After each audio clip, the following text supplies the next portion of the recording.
Star प्रवाहावरील लग्नानंतर होईलच प्रेम या मालिकेच्या आजच्या भागात म्हणजेच 9 मेला मालिकेत मोठा ट्विस्ट येणार आहे।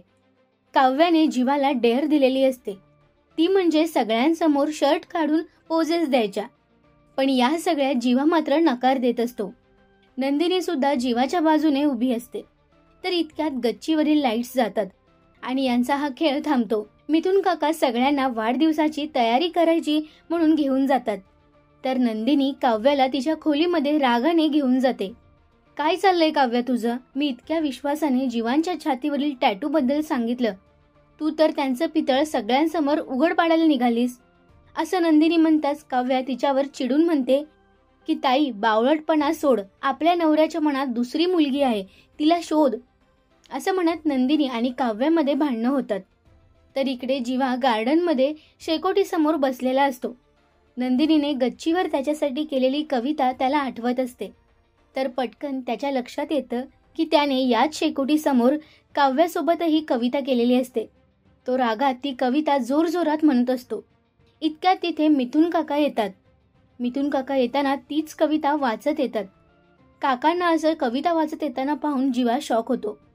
तर इकडे घरी मानिनी आणि बाबा बुद्धिबळ खेळत असतात, पण यात मात्र मानिनीचं सगळं लक्ष जीवाच्या काळजीत असतं। हे बाबांच्या लक्षात येतात ते तिची समजूत काढतात। मिथुन काका जीवाला त्याचा आणि काव्याचा फोटो दाखवतात। अखेर त्यांना हे सत्य समजले।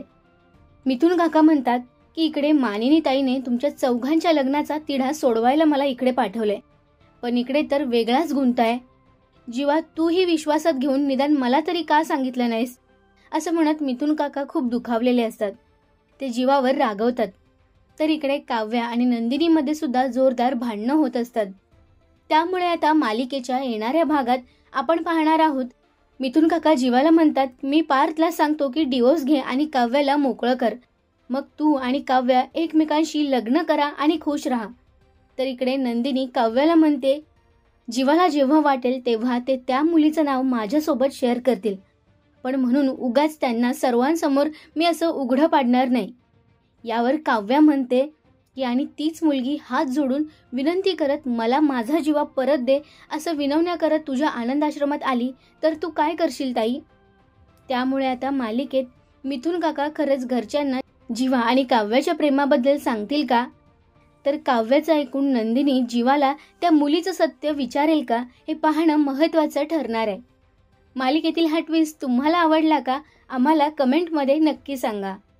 मराठी टेलिव्हिजन विश्वातील बातम्या, अपडेट्स आणि गॉसिपसाठी सबस्क्राईब करा राजश्री मराठी शोबज।